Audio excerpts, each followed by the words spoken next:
Chapter 1. I was born invisible. I have no idea how this worked. Did my mother go to a hospital expecting me to be just another normal visible baby? Or did she believe in the curse? Did she know what was going to happen and have me in secret? It's such a strange image, even to me, an invisible baby born into the world. What was that first moment like, when I was held up to my mother and there was nothing to see, only feel?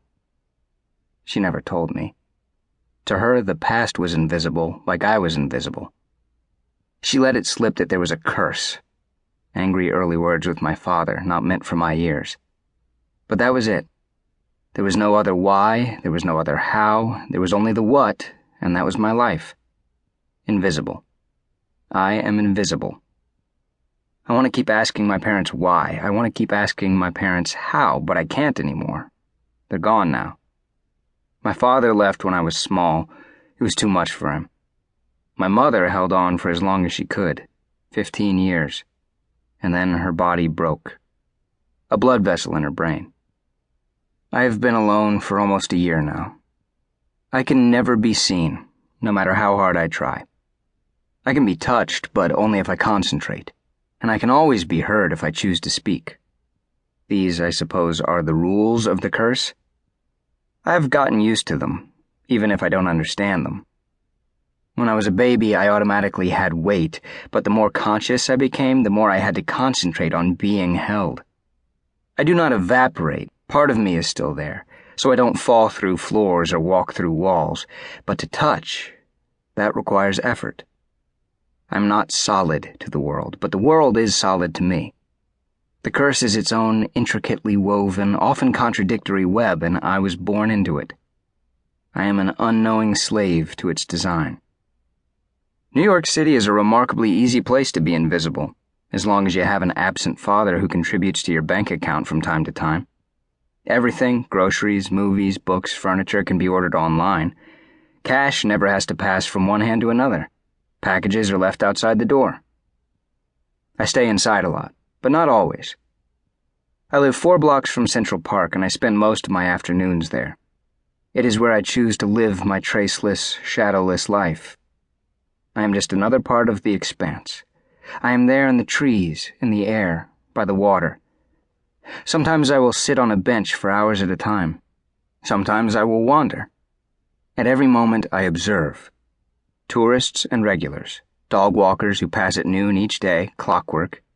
Large packs of teenagers jockeying loudly for each other's attention. Old people who also sit and stare, as if they have all the time in the world, when deep down they know the opposite is true. I take them all in, I hear their conversations, witness their intimacies. I never say a word. They are more conscious of the birds, the squirrels, the wind. I do not exist. And yet I exist. I miss my mother. When I was a child, she taught me how to concentrate, how to give myself weight when the instinct began to fail.